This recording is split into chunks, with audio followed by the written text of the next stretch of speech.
Senator Roberts. We'll move to questions without notice. Senator Walsh. Thank you, President. My question is to the Minister for Employment, Skills, Small and Family Business, Senator Cash. Can the minister explain why casuals employed for fewer than 12 months, local government workers, many university and non-government school workers, temporary migrant workers who can't go home, most arts and entertainment workers and many charity workers have been excluded from the JobKeeper program? Senator Cash. Thank you very much, Mr President, and I thank the senator for the question, and in particular in relation to exactly why the parliament is here today to legislate this historic package by the government, $130 billion to ensure that an estimated 6 million workers are connected with their employers throughout the COVID-19 crisis. In relation to the senator's question, because the government had to draw a line somewhere. $130 billion to almost 6 million workers will be passed by the parliament today. This is an incredible package. It has been carefully designed. It applies to, as you know, full-time workers, part-time workers, and as the Minister for Industrial Relations and the Minister for Finance have both acknowledged in relation to the definition of casual that has been adopted for the purposes of this legislation, it is taken from the Fair Work Act. Casuals who've been in employment with their employer for a period of longer than 12 months. But, Mr President, this does not mean that the employee categories that the senator referred to are not recognised by the government. They are, and they will be, in some circumstances, able to apply for the job seeker allowance. And this is, of course, with the additional supplement that has been provided by the government in relation to COVID-19. But, Mr President, this is an historic package that will pass the parliament today. It applies to in excess of 6 million Australian workers. It is a generous package, but ultimately, as the Prime Minister, the Minister for Industrial Relations, the Treasurer, and the Minister for Senator Cash, time's expired. Senator Walsh, a supplementary question. How many casual employees will miss out on JobKeeper program? Senator Cash. Well, again, Mr President, it is not how many casual employees will miss out. It is how many casual employees are actually included in the package. On a point of order, Senator Wong. Direct relevance. I think, with respect to Senator Cash having been speaking for 10 seconds, the question is not being answered necessarily in a way that people would like, but I can't say at the moment the way— if I could finish what I was going to say, I'll come back to you, Senator Wong.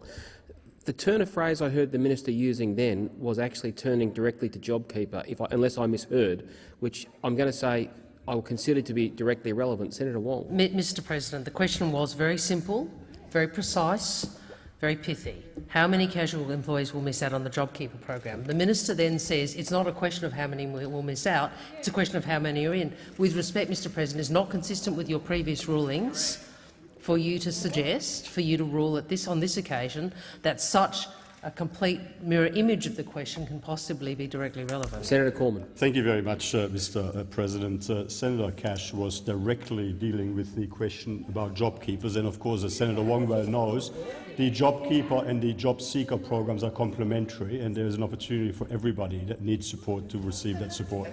On the point of order, we have always allowed ministers an element of time to turn to a question. This question, I remind the minister, was very specific in its nature. The minister has only been speaking for 10 seconds and I don't think had got quite to a full stop. I am listening very carefully to the minister and I will happily entertain other points of order later on in the answer if people feel that way. But at this stage I think it's inappropriate for me to rule the minister as not being directly relevant. Senator Cash. And thank you. And as I was saying, casuals are actually catered for if they have been in an employment relationship with their employer for longer than 12 months.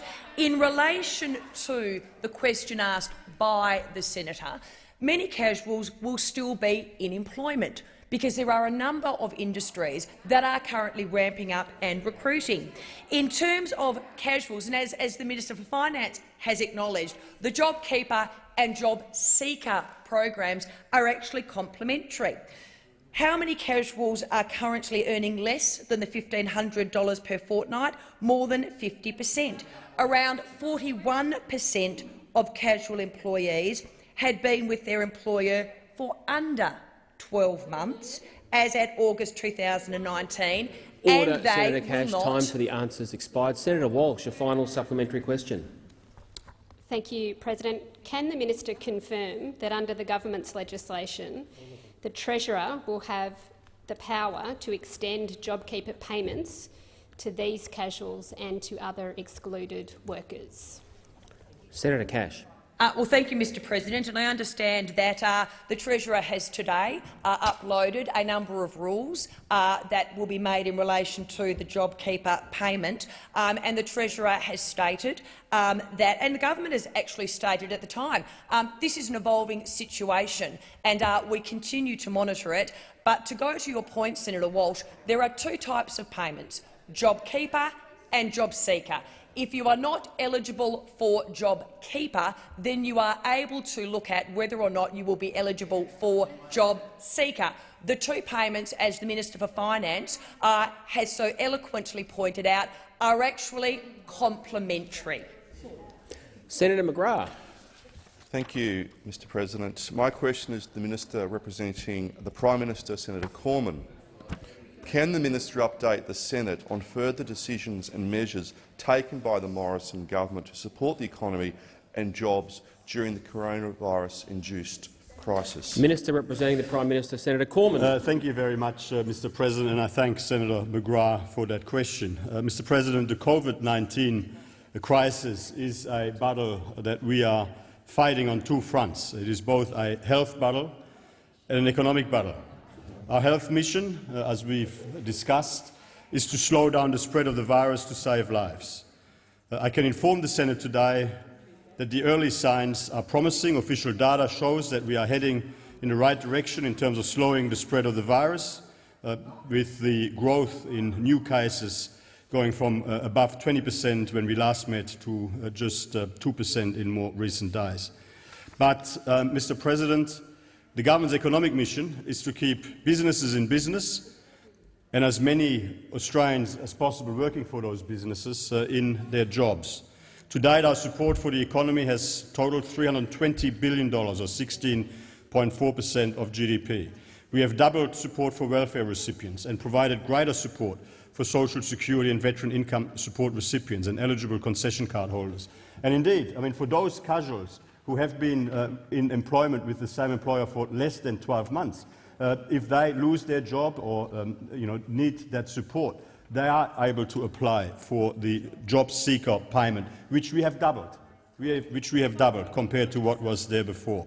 Individuals in financial distress because of the coronavirus crisis can access part of their superannuation to relieve financial strain. Retirees have more flexibility to manage their superannuation assets, and lower deeming rates are helping those under financial pressure.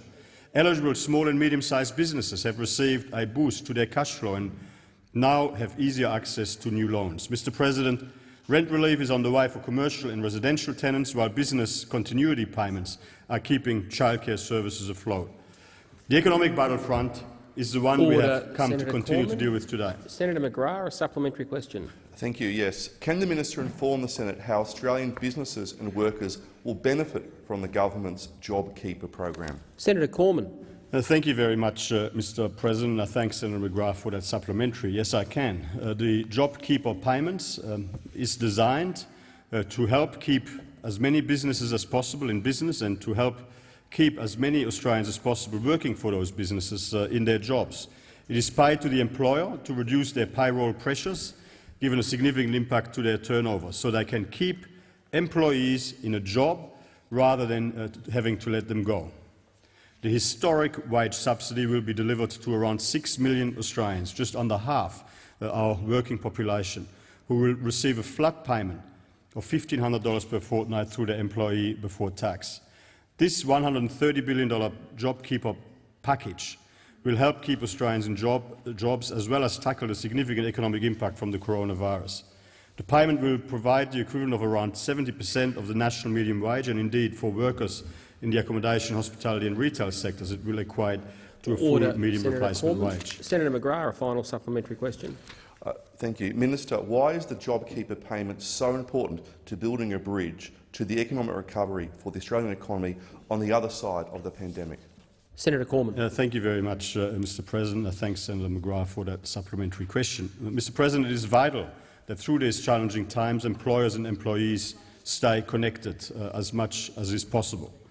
This payment will ensure this can be the case, even while many businesses move into hibernation, because their areas of activity have been impacted by the coronavirus crisis, or they've been asked to restrict their activities on the basis of medical advice. The JobKeeper payment is about enabling businesses to keep their workers engaged so that they're ready when we come out of this crisis on the other side. Businesses must be in the best possible position to rebuild and recover, and the most important part of that will be having workers still attached to their businesses. Mr. President, the $130 billion JobKeeper package is unprecedented in our history. It is designed to get this country through an unprecedented challenge and places in the best possible position on the other side of this pandemic. Senator Sheldon. My question is to the Minister for Social Services, Senator Ruston. Can the Minister confirm that those whose partners earn over $78,000 a year, New Zealanders who are permanently living in Australia and temporary visa holders are not eligible for JobSeeker? What is the government's plan for those who are at risk of falling through the cracks as a result of not being eligible to either JobKeeper and JobSeeker? The Minister for Families and Social Services, Senator Ruston. Thank you very much, and thank you very much, Senator Sheldon, for your question. The government has announced over previous weeks, and today we come to this place again with another package so that we can assist as many Australians as possible to be able to get to the other side of what is an unprecedented crisis. We are absolutely focused in the first instance with our first package which came out, which was the JobSeeker package and the Corona supplement, to make sure that we address the concerns and the impact on those that are the most vulnerable in our society, those people who find themselves without income. Today, obviously, we have another significant package, probably the biggest package that this parliament will ever have to address. Well, hopefully we would never have to be in a position again to address a package the size of $130 billion, which will look to add on top of the previous two packages to support another group of Australians who have been impacted by the coronavirus. So today, as we did when we were here last time, as we did before the parliament got up, this government continues to put in place a range of different measures to make sure that a broad range of Australians— Senator Watt, on a point of order. On relevance, Mr. President, again we've got a minister refusing to answer the question as to whether particular categories of workers are not eligible for JobSeeker. We don't need another Senator Watt, speech about how great the government is. We'd just like an answer to our Senator question. Watt, that was the first part of the question. The second part of the question was somewhat broader, which commenced with what is the government's plan. With respect, well, I'm listening, and I'm listening to a description of there. Can I? I was going to finish. I was going to say I'm listening to the minister. The second part of the question was more broadly worded. Today we do have an opportunity for debating the nature of answers to questions after question time. Senator Wong, you were seeking the call. With respect, Mr. President, the word plan doesn't exist, on its own. The word plan in the question referred directly to those who are not eligible for either JobKeeper or JobSeeker. So my submission is that direct relevance goes to what the way in which the word plan is used. The ministers can't just pick a word and extrapolate it from the circumstances. No, I take the point. The question was, what is the government's plan for those? The question claimed falling through the cracks, I believe the phrase was used. I'm listening to the minister, who is addressing a range of issues. I think that question was by its nature broad. There's an opportunity to debate the nature of answers after question time and what senators think of the nature of those answers. But I'll continue to listen very carefully to the minister. She's now been reminded of it twice. Senator Ruston. Thank you very much, Mr President. And as I was trying to point out to those opposite, the measures that have been put in place are extremely comprehensive and seek to address the concerns that are raised about people who find themselves in particular circumstances, and that in the first instance, with our changes to the job seeker payments and the corona supplement, was about dealing with people who did not have a job.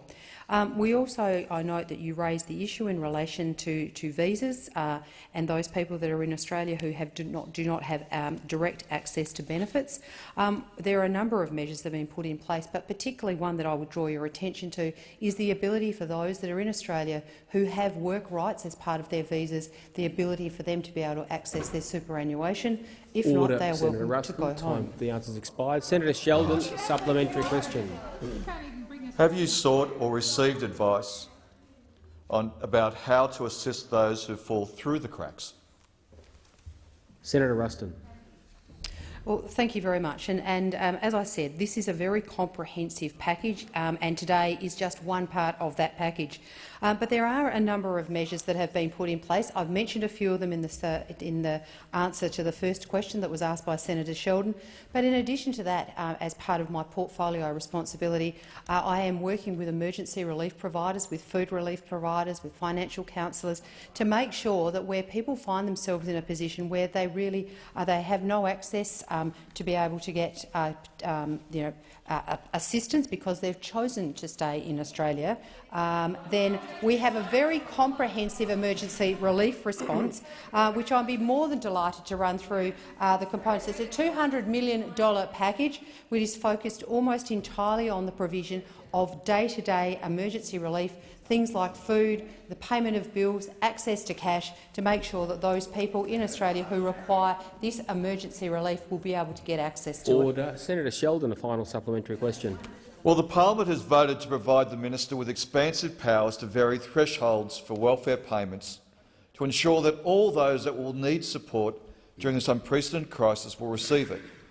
When will the minister use those powers? Senator Ruston. Thank you very much, Senator Sheldon. And as you rightly point out, and I think Senator Wong raised the matter in her remarks to Senator Cormann's ministerial statement, yes, I do have the power to be able to make changes to various cohorts, and this includes visa categories should the need arise. At the moment, we're obviously monitoring very closely the impact of the coronavirus as it continues to have an impact across the whole of the Australian economy. We are responding, and I think we're responding very quickly and appropriately, as I mentioned, in response to the concerns that were raised about visa holders in Australia who had work rights. The ability for them to be able to get access to their superannuation gives them the immediate opportunity to be able to get access to finance to support themselves. So, in response to your direct question, Senator Sheldon, I do have those powers. I will continue to monitor the situation along with my colleagues, and should the need arise, those powers will be enacted. Senator Brockman. Thank you, Mr President. My question is to the Minister for Trade, Tourism and Investment, Senator Birmingham.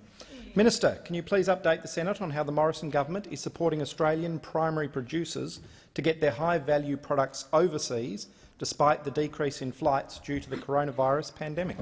The Minister for Trade, Tourism and Investment, Senator Birmingham.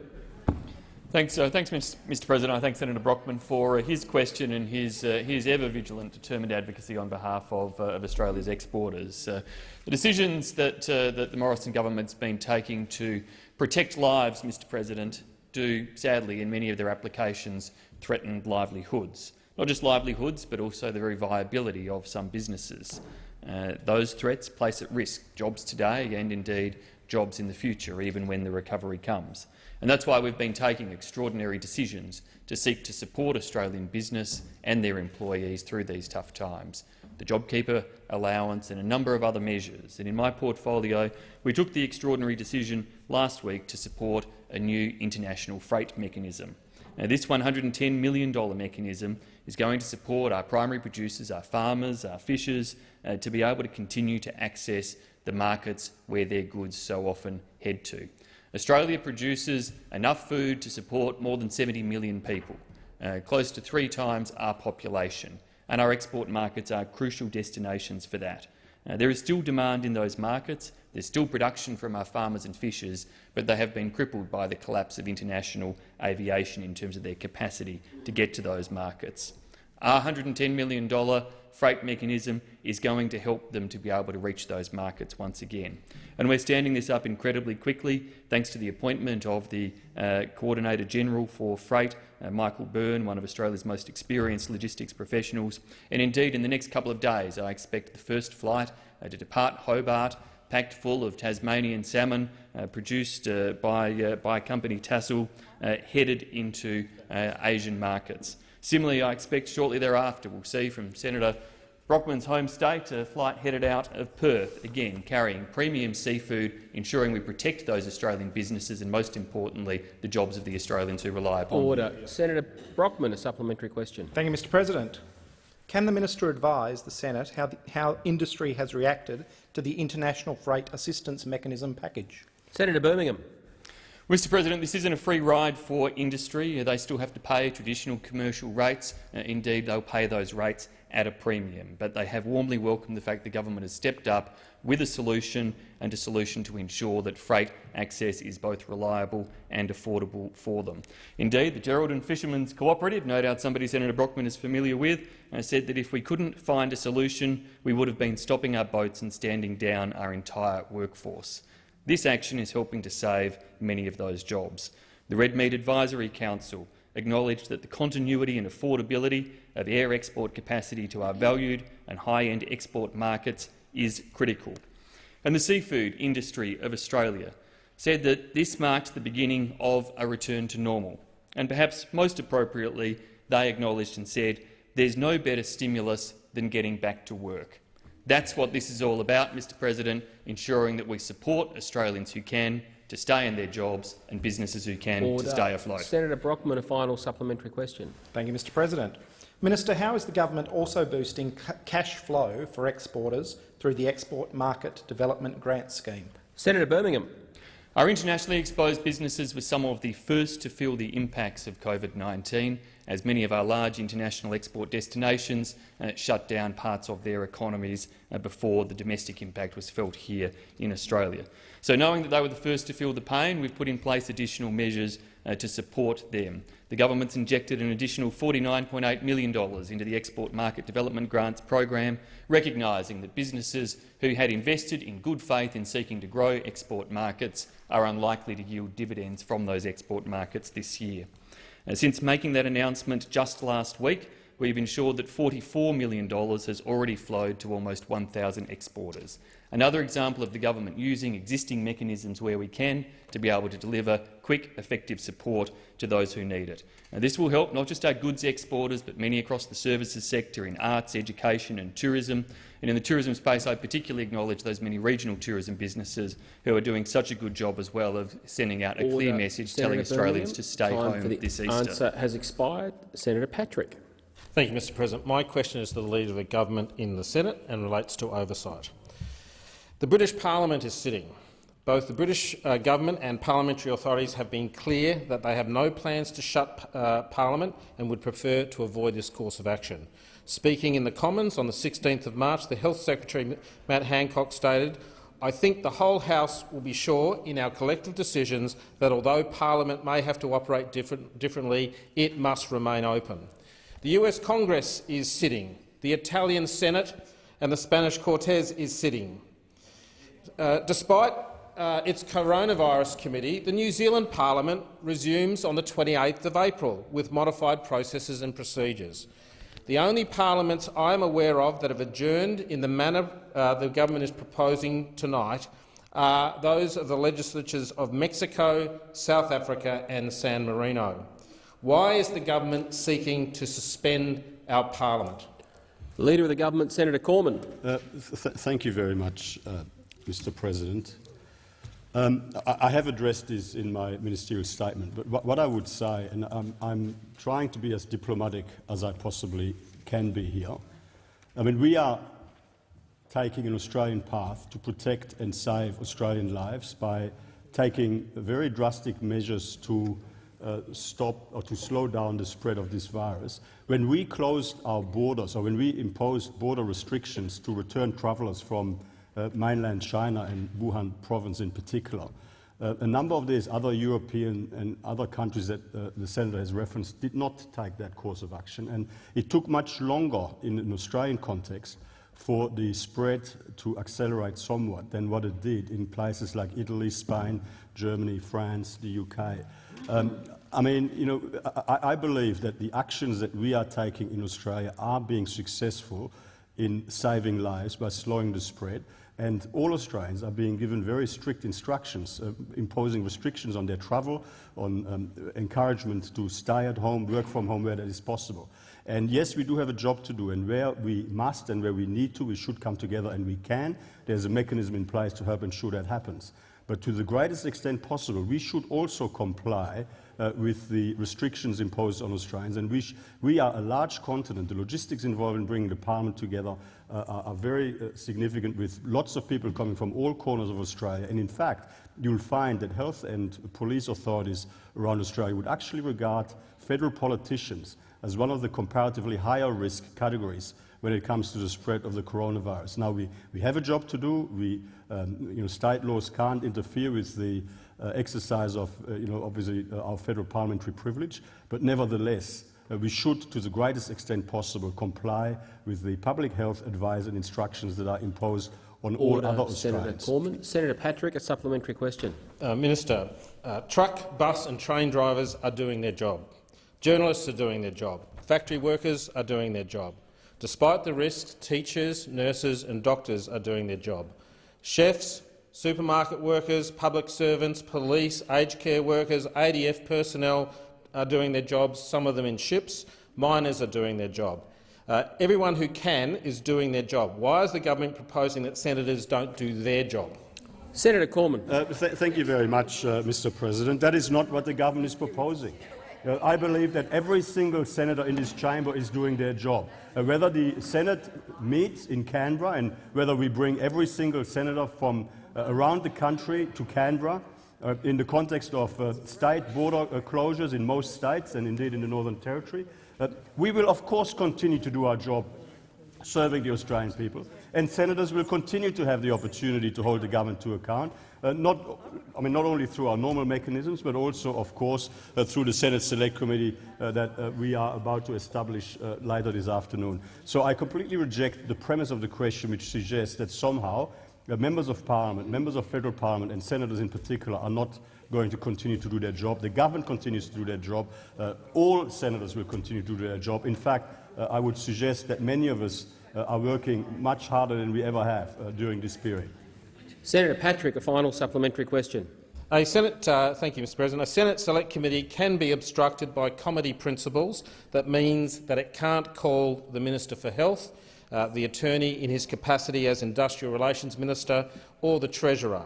Will the government commit to requiring these ministers to appear before the Select Committee should such a request be made? Senator Cormann. Thank you very much, Mr. President. I think that the senator has just asked me a hypothetical question, because I don't believe that the committee has even been constituted yet, and it certainly hasn't made a decision yet on who it may or may not want to appear. What I would say is that my expectation would be that that committee would operate in the usual way, in the way that Senate committees and Senate Select Committees have operated since Federation, and the government will of course support the work of the committee, and all of the agencies and departments and all of the officials that are involved in the government's response will make themselves available in the usual way to support the work of the committee. Senator Dean Smith. Thank you very much, Mr. President. My question is to the Minister for Foreign Affairs, Senator Payne. Can the Minister advise the Senate what the Australian government is doing to help Australians overseas to return home? The Minister for Foreign Affairs, Senator Payne. Thank you very much, Mr. President, and I thank Senator Smith for his question. Australian officials continue to work around the clock, literally, to help Australians overseas to return. This has been particularly challenging in areas where there are travel restrictions and where scheduled commercial flights have abruptly ended. And I want to today take this opportunity to acknowledge the efforts of those diplomatic and DFAT officials here and overseas.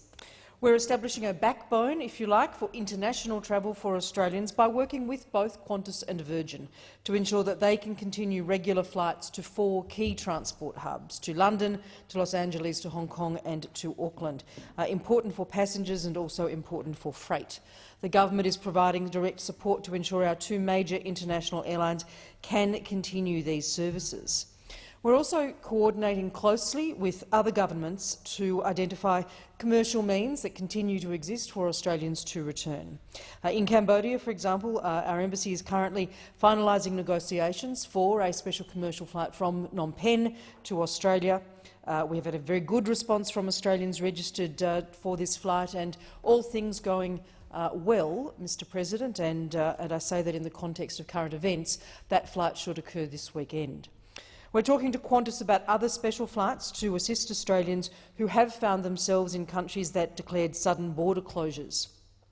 I'd like to emphasise that we are working constantly with other governments, with cruise companies, with airlines, and harnessing those key relationships to get the most out of the existing global transport network.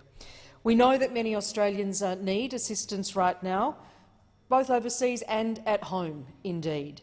And this approach that the government is taking fits with our broader responsibilities as a government to support Australians. Senator Smith, a supplementary question. Thank you, Mr President. Can the minister advise what steps the government has taken to both support and arrange flights to return Australians from international locations? Senator Payne. Thank you very much, and again I thank Senator Smith for the question. The government has already supported and facilitated commercial flights for hundreds of Australians to return home safely, including from Uruguay, from Nepal and from Peru. In the case of Peru and Uruguay most recently, we've supported the travel company Chimu Adventures through underwriting and indemnity to ensure that the flights could go ahead. We're supporting a further commercial flight by LATAM from Peru tomorrow for passengers out of Lima, Cusco and Iquitos, also joining up other Australians which were in more remote parts of Peru in terms of arranging transport to assist them to reach that flight. We have had a very good outcome in Nepal, where our ambassador, Peter Budd, worked closely with authorities in Kathmandu and Nepal Airlines to facilitate a commercial flight that brought over 260 Australians and New Zealanders into Brisbane last week. I thanked my Nepali counterpart personally on Monday for that effort, which included bringing passengers to Kathmandu from places Senator like Mukra, Pokhara and Time Chitwan. for the answer has expired. Senator Smith, a final supplementary question. Thank you, Mr President. Can the minister update the Senate of the progress in helping Australians who are on cruise ships to disembark and return home to Australia? Senator Payne. Thank the senator very much for the question in relation to cruise ships. Since the 14th of last month, the government has assisted in more than 6,400 Australians disembarking and returning to Australia from 45 cruise ships across the world. Multiple charter and commercial flights. I want to thank the cruise industry and acknowledge their cooperation and their work in that outcome. To give a few examples, over 200 Australians arrived from the United States yesterday after disembarking the Zaandam, the Rotterdam and the Coral Princess cruise ships.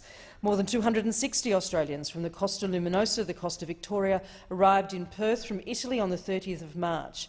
And of course today 288 Australians who had been on the Norwegian Jewel have now finished their 14-day quarantine after returning to Australia. These outcomes have required significant amounts of patient diplomacy from DFAT.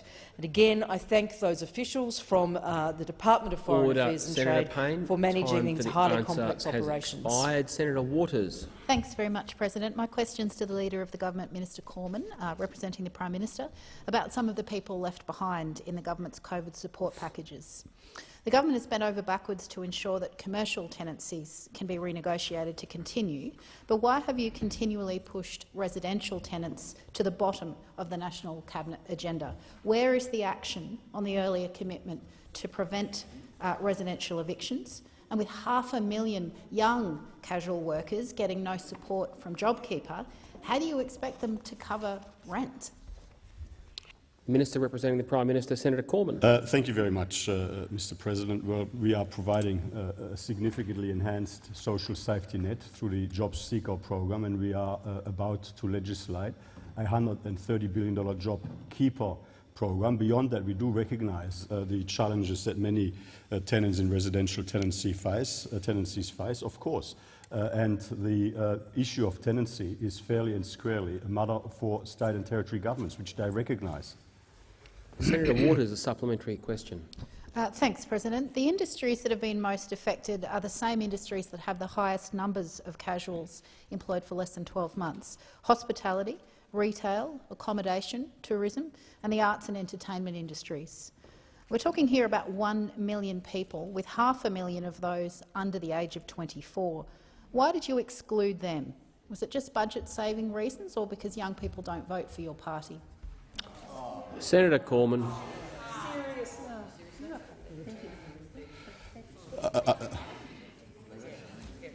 I'll ask the minister. The minister has silence, so he can continue or commence his answer. Senator Cormann. Thank you very much, Mr. President. Let me just firstly utterly reject the offensive suggestion that any partisan or electoral considerations are involved in any of this. I mean, that is just objectionable. And it's very disappointing that you would choose to lower the tone of the national conversation in this context to that extent. You've raised some legitimate issues of inquiries and you let yourself down, quite frankly, by adding that snarky little bit at the end. And you should reflect on that. You should reflect on that. Now, Mr. President, we are providing JobKeeper support to 6 million Australians. We will be providing job seeker support to well over 1 million Australians. I mean, more than half the Australian working population will be on some form of government payment to support them through this crisis. And yes, I mean, we did use the casual worker, the long-term casual worker definition out of the Fair Work Act. We do. I mean, the whole objective is to keep workers connected to the business that they have an employment relationship with. And the definition of an employment relationship for casual workers is that they've worked for that business for at least 12 months. But it's not as if casual workers who have worked for that business for less time can't get access to anything. I didn't think I'd need the standing orders today, but can I remind senators of Standing Order 73, which says that questions shall not contain imputations, amongst other things? I would say that was getting a bit too specific, Senator Waters. Senator Waters, a final supplementary question. Thanks, President. The increased costs for disabled people and carers as a result of needing to self-isolate are greater than the general population. Private transport, food deliveries, healthcare and personal protective equipment are all basic needs now. Will you extend the coronavirus supplement to DSP and carer payment recipients to acknowledge their higher living costs and not leave them behind? Senator Cormann. Thank you very much, Mr. President. Well, the Minister for Social Services just confirmed for me that pensioners are already on the highest income support payment. And on top of that, of course, we are making two $750 additional contributions, one in this, which has gone out from the end of March to the middle of April, and the second one, which will go out in July. So we are recognising that there are additional challenges, of course, which is why we've made these additional contributions. Senator McKenzie. Thank you, Mr. President. My question is to the Minister representing the Minister for Infrastructure, Transport and Regional Development, Senator Cash. Can the Minister update the Senate on how the Liberal and Nationals government is protecting and supporting rural and regional Australians through the coronavirus pandemic? Minister representing the Minister for Infrastructure, Transport and Regional Development, Senator Cash. Thank you, Mr. President. And I thank Senator McKenzie for the question and acknowledge her deep commitment to those in rural and regional Australia. Senator McKenzie, as you would know, we are supporting our rural and regional Australians affected by the COVID-19 crisis with a $1 billion recovery and relief fund. Senator McKenzie, to confirm the words you have used, we are in this together. Regional Australia is not immune. Mr. President, the Liberal and National governments will provide fast, targeted support through our Relief and Recovery Fund to address emerging needs of specifically affected sectors, industries and communities, and to immediately reduce pressures in regional Australia. This includes further support under the Regional Air Assistance Package to maintain the air network across regional Australia, support for the agricultural and fisheries sector, to continue export of their high-quality produce into overseas markets, complemented by the waiving of fisheries levies for Commonwealth fishers. We also know that disruption to labour supply and the agricultural food supply chain have been key issues for the agricultural sector in managing the effects of COVID-19. And we're committed to ensuring agriculture is well supported and Australia remains in a position to produce the food we need and continue to provide food for the world. We're also responding to calls from farmers across the country. And as Senator McKenzie has already alluded to and referred to, we've made temporary visa changes to allow those in the Pacific Labour Scheme and seasonal worker program and working holiday makers to continue working in agriculture and food processing. We're also keeping regional Australians connected with the changes to how schooling and work is being carried out during this crisis. We have new initiatives from NBN Co that will provide more broadband data for Sky Muster satellite customers living in rural and remote Australia. And Senator McKenzie, we also have, as you know, our $2.4 billion health package. Senator McKenzie, a supplementary question. Thank you very much. Can the minister advise how these measures add to our government's other support initiatives for regional communities affected by bushfire and drought? Senator Cash. Well, yes, I can. And despite the current crisis, our government stands with drought and bushfire-affected regional communities. Again, Senator McKenzie, as you know, we have not forgotten them. There are a range of programs available to immediately support those affected by the drought conditions, including the Farm Household Allowance, which gives farming families the assistance they need to put food on the table, and has recently been given a boost due to the government's COVID-19 supplement. We also have the recently expanded Rural Financial Counselling Services, the Drought Community Support Initiative. Mental health and wellbeing support has been boosted, and concessional loans and generous taxation measures continue to be available. We also know the drought just doesn't stop at the farm gate, which is why there is also a range of programs for communities doing it tough. The Drought Communities program, which gives a $1 million stimulus to councils, which can then allow them to boost tourism or provide additional employment through infrastructure projects. There is also additional funding for road infrastructure and more support available for schools and childcare centres that have taken a financial. Senator McKenzie, a final supplementary question. Thank you very much. Minister, what advice is there on how we can best support rural and regional Australians during the pandemic, including in relation to travel this coming Easter? Senator Cash. Well, Senator McKenzie, you actually raise a very good point, and you've already referred to it in your ministerial statement. It's been sent out via australia.gov.au, and many of us will have received it on our mobile telephones. And that is, of course, this Easter, over that holiday break, the message is clear: stay at home. Don't travel to the coast, don't travel to the country over Easter. Don't go and visit family and friends in the regions or your favourite holiday destination this season. You may think you are doing the right thing, but you will not be. Continue doing what you've been doing for the past few weeks. Stay at home. That, Mr. President, is what is going to see us all collectively as a nation through this crisis. At this time, as Senator McKenzie acknowledged, regional Australia, they need our support, but the support we can give them over the Easter long weekend is to stay at home. So the message is clear: Senator stay Cash. at home, Time don't for the travel. answer has expired. Senator Keneally. Thank you, Mr. President. My question is to the Minister representing the Minister for Agriculture, Senator Ruston. The Biosecurity Act of 2015 requires cruise vessels to report any passengers who show symptoms of infectious diseases to the Department of Agriculture biosecurity officers before arrival in Australia. According to a COVID-19 fact sheet titled Information for the Cruise Industry, released by the Australian government on 6 March, if an ill traveller is reported, quote, a biosecurity officer will liaise with the vessel to screen for COVID-19. The Ruby Princess reported 158 ill passengers, including 17 with high fevers. How many federal biosecurity officers met the Ruby Princess's 2,700 passengers when it docked in Sydney on 17 March? And what actions did these officers take to screen for COVID-19? The Minister representing the Minister for Agriculture, Drought and Emergency Management, Senator Ruston. Thank you very much, Mr President, and thanks Senator Keneally for her question. In relation to the specific questions that you've asked, I will take those on notice and we'll get you an answer from the Minister for Agriculture. But can I absolutely assure the chamber that the Australian government is totally committed to protecting Australians from COVID-19, and that includes through its biosecurity measures that operate through the Department of Agriculture, Water and Environment, and that we are working very closely with the Department of Health, which is obviously leading the national health response to COVID-19.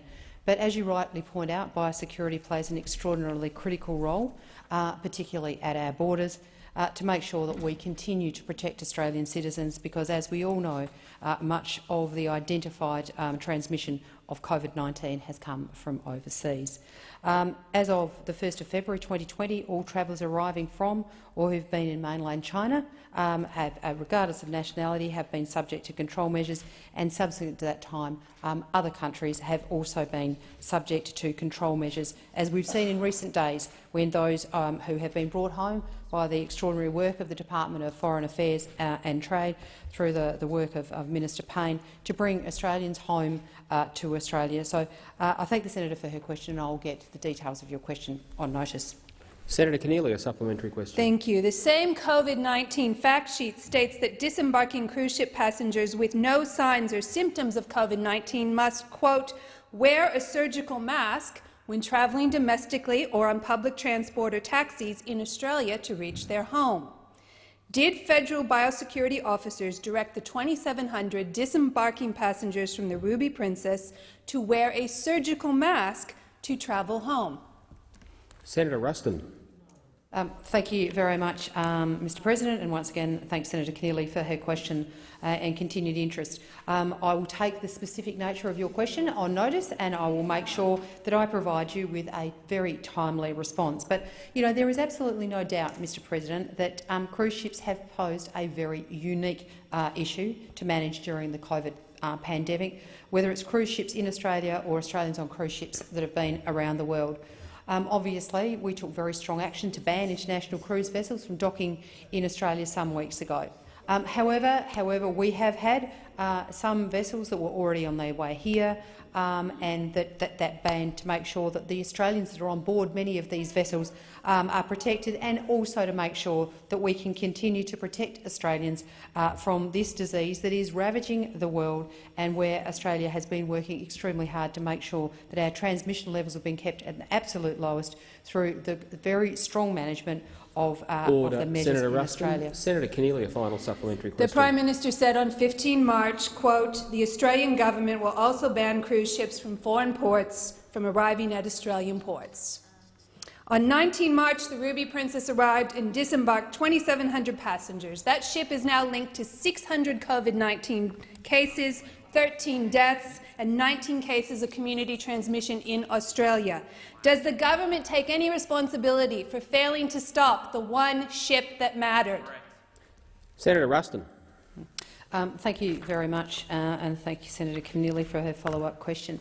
Can I say that, first of all, there is an investigation obviously being undertaken around this particular ship that you refer to, and it would be inappropriate for me to make any comment.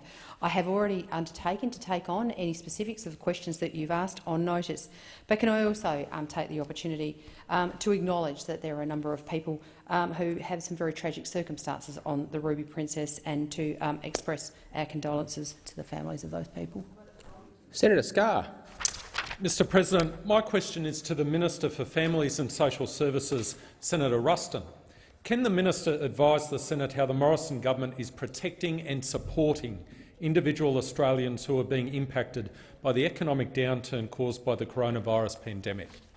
The Minister for Families and Social Services, Senator Ruston. Thank you very much, and thank you very much, Senator Scarr, for the opportunity to be able to inform this place of some of the most important legislation and changes to our work environment, our social services system, but also the impact of the changes that will hopefully be passed through today in this place, and I acknowledge that the acknowledgement of those in this place that these measures will pass with the $130 billion JobKeeper payment, which is a support to businesses and to workers to make sure that they remain connected through what is an absolutely unprecedented situation that we find ourselves in Australia.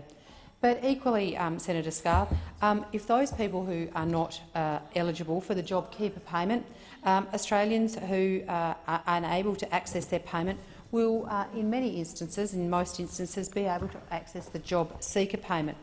Because we have moved very quickly to supercharge our social security system to make sure that Australians who have lost their jobs as a result of the coronavirus will be able to get quick and easy access to support to get them through. This very, very quick but time-limited response is supported by the coronavirus supplement, which is a $550 per fortnight increase in the amount of money that people are able to receive when they are on job seeker payment. And this has also been extended out to youth allowance, to parenting payments, to farm household allowance and to special benefits and also to students. And anybody who is eligible for the base payment will receive the $550 a fortnight supplement. But in addition to that, there are a number of things that have changed, including the waiving of many of the conditions for access to make sure that many people who would not otherwise be able to get access to this payment will be able to. This includes changing eligibility, waiving waiting periods and also asset testing, both liquid assets and other asset testing. So I want to assure everyone— Senator Ruston. Senator Scarr, a supplementary question. Mr President, I thank the minister. What is the government doing to support the most vulnerable people outside of the welfare system, including in my home state of Queensland? Senator Ruston. Thank you very much. The government has made a commitment in recent days of an additional $200 million to go towards emergency relief. This urgent funding will be distributed through a very complex and comprehensive charities network that works around Australia. And can I say a huge thank you to our emergency relief providers, to our food relief providers, to our financial counsellors and those people that have taken on this enormous role. The Red Crosses, the Salvation Army, the St Vincent de Paul's, the Anglicare, the Uniting Care, Wesley Mission. I could go on all day. The amount of amazing organisations that are out there supporting vulnerable Australians and also at the same time administering the additional $200 million that we have made available to support them. Emergency relief and food relief remain an absolute priority for this government to make sure that people have got access to the things, that absolutely basic things that they need for everyday life. Senator Ruston. Senator Scarr, a final supplementary question. Mr President, how is the government helping aged pensioners and other vulnerable cohorts through these challenging times? Senator Ruston. Thank you very much, Mr President. As has been mentioned before, this very comprehensive group of packages that have been put through this place to assist Australians as they face the consequences of the catastrophic impact of the coronavirus. One such of those measures has been an additional $750 payment, which most Australians who are eligible, the 6.5 million Australians who were eligible for the first payment, most of them would have already received. In fact, my understanding is nearly $5 billion has already gone out the door in the last week to people who are eligible for the $750 payment. In addition to that, there will be another $750 payment made to the same group of people, with the exclusion of those that now will be able to access the COVID supplement. So this will include aged pensioners, carers, those people on family tax benefits, disability pensioners, veterans and the like. This will be paid— Senator Ruston. Senator Wong. Thank you, Mr President. My question is to the Minister for Foreign Affairs, Senator Payne. Through no fault of their own, many Australians are stranded overseas, unable to follow the advice of the government to return home, as governments abroad have implemented lockdowns and commercial options for flights have dried up.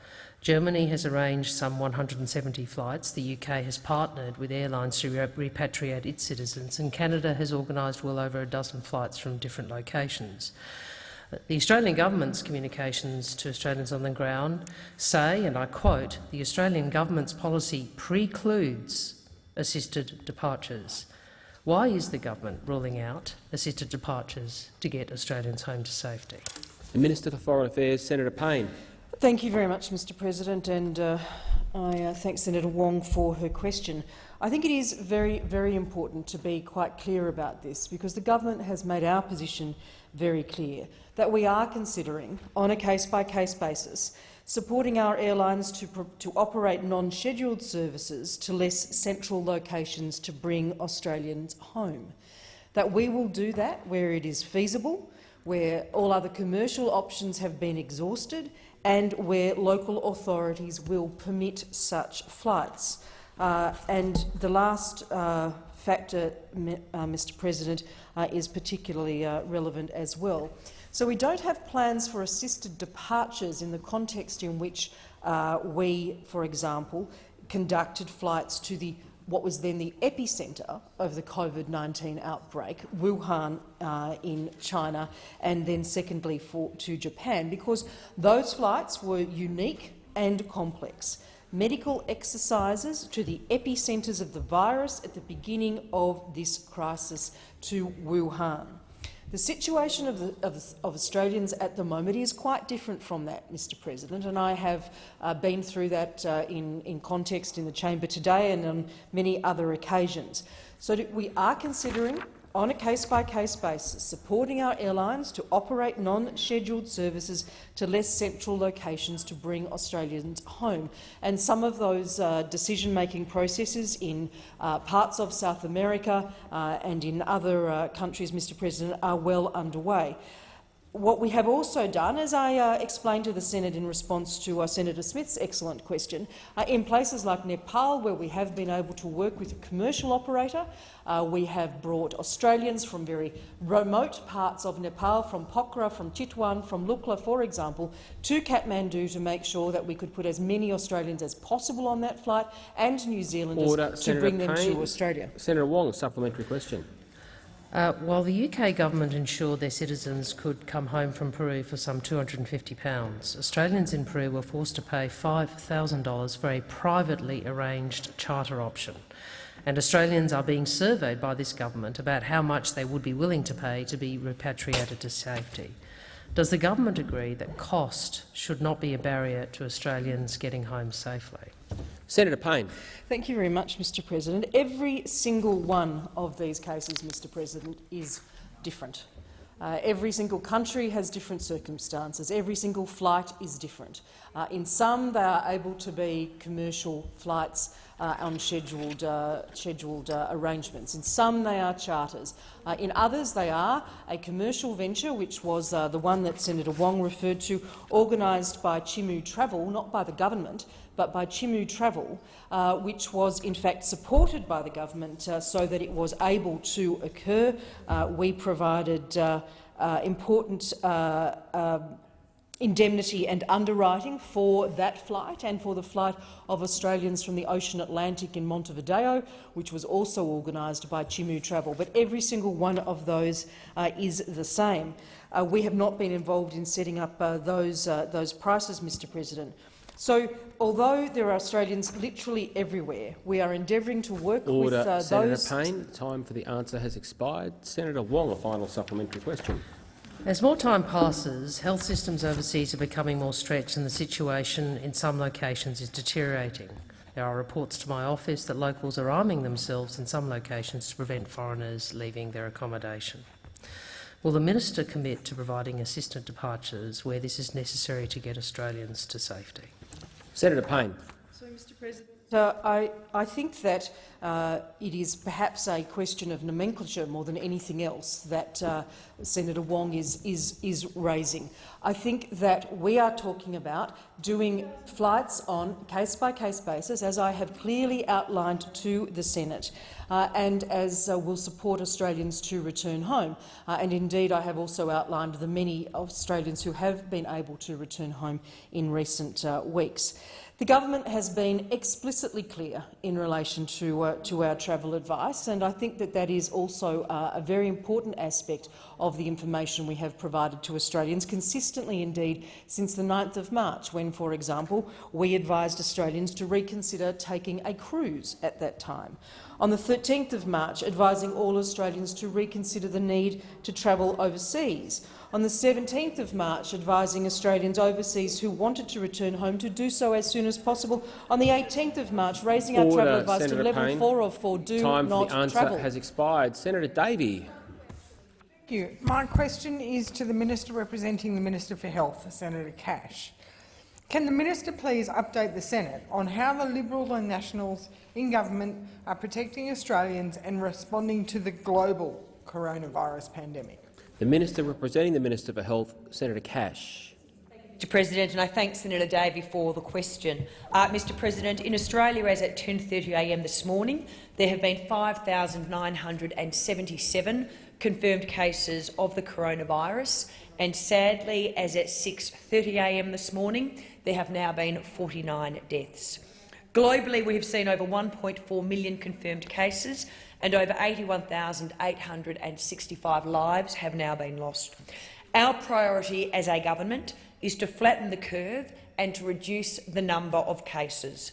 Australia's health emergency responses are flexible and they are scalable in order that we can respond effectively to the evolving situation. We are well placed to respond to ill travellers and those at risk of contracting infection with border isolation, surveillance and contact tracing mechanisms already in place. We have one of the world's leading testing programs, with just over 313 tests conducted in Australia, one of the highest per capita rates of testing in the world. The National Cabinet, on receipt of the expert medical advice, is continuing to coordinate a national response, working with the states and territories. We have taken further steps to enforce social distancing measures, implemented further travel restrictions to prevent the spread of the virus, and we have more than 220 fever clinics up and running around the country. The rates of new cases in Australia have been declining over the past few weeks, which is an encouraging sign. However, as we all know, now is not the time for complacency, and Australians must continue to practice social distancing measures. And again, as we approach the Easter long weekend, the message to all of us is clear: stay at home this Easter and help save lives. Senator Davey, a supplementary question. Thank you. What additional investments is the government making to ensure that Australia has access to all the health care needed to continue to manage the containment of the virus? Senator Cash. Thank you, Mr President. And as we are all aware, Australia isn't immune from COVID-19, but we're as well prepared as any country in the world. The government recently announced a $1.1 billion worth of initiatives, including $669 million will be provided to expand Medicare subsidised telehealth services for all Australians, with extra incentives to GPs and other health practitioners also delivered. An initial $150 million will be provided, and I commend the Minister for Women and the Minister for Social Services to support Australians experiencing domestic, family and sexual violence due to the fallout of the coronavirus. An extra $74 million will be provided to support the mental health and wellbeing of all Australians. An additional $200 million will be provided to support charities and other community organisations which provide emergency and food relief as demand surges as a result of the coronavirus. And this, of course, builds on the $2.4 billion of measures we've already announced. Senator Cash. Senator Davey, a final supplementary question. Thank you. Finally, how should Australians respond to the increasing measures that are being implemented to contain the virus? Senator Cash. And as the spread of coronavirus increases in the community, it's important that Australians know the practical things that they can do to protect their own health, the health of their families and the health of the community as a whole. The Chief Medical Officer advises, as we all know, of these 5 simple actions that we should all practice on a daily basis. Be at least 1.5 metres away from everyone, wherever this is possible. Wash your hands, do it often, and do it properly for at least 20 seconds. Cough or sneeze into your elbow, not your hands. Do not touch your face at all, even if it itches. And if you're sick, of course, the very obvious advice: stay at home. The reason we're undertaking all of these very simple actions, though, is of course we need to work together. We need to work together to protect the elderly, to protect the vulnerable and to protect those who have lung conditions. All of our advice is that this will be for around a 6-month period. Senator Cash. Senator Time for the Cormann. answer has expired. Senator Cormann. I asked that further questions be placed on a notice paper.